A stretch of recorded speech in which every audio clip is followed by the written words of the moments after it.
বন্যার জল কিছুটা নেমে গেছে, অতএব নদীতে খুব চিংড়ি মাছ হচ্ছে বা ছোট জাতীয় যেটাকে সাধারণত ঘুসো মাছ বলা হয়, এইগুলিকে গ্যাঁড়াকল বলা হয়। এই জালগুলি এই যে লাঠি যে জায়গাগুলি আছে সেই লাঠির জায়গাগুলিতে দেব। দেখা যাক আপনাদেরকে কতগুলো চিংড়ি মাছ পরে আপনাদেরকে দেখাবো। এটা বিকেল টাইমটা জালগুলি দেওয়া হয়ে গেল, দেওয়া হয়ে যাওয়ার পর এটি কালকে সকালে তুলবো, মানে ভোরের দিকে তুলবো। জালগুলি দেওয়া হয়ে গেল, রাতে থাকবে।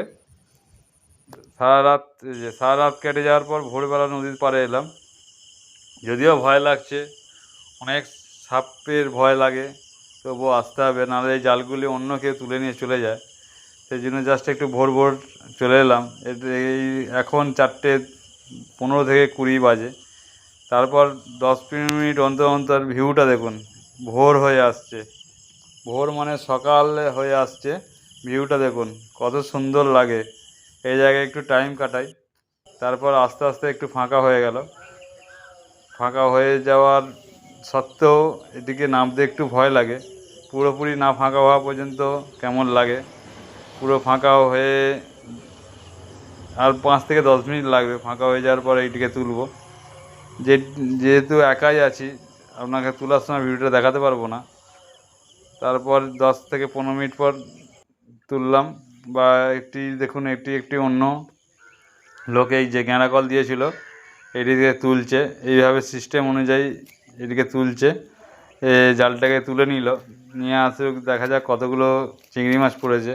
বা আমারও দুটো জালে আপনাদেরকে দেখাবো পুরো ঝেড়ে পরিষ্কার করে কতগুলো চিংড়ি মাছ জালে আজকে পড়েছে।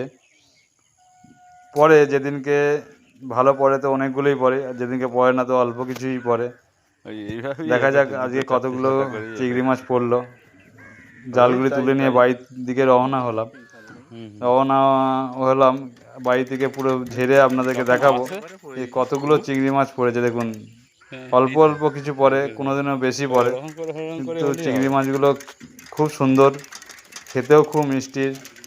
এগুলি নদীর চিংড়ি মাছ বা ঘুসো মাছ বলে। এগুলো ছোটো ছোটো অনেক প্রজাতি, কিন্তু ঘুসো মাছ বলে। দারুণ টেস্ট এবং দারুণ মিষ্টি।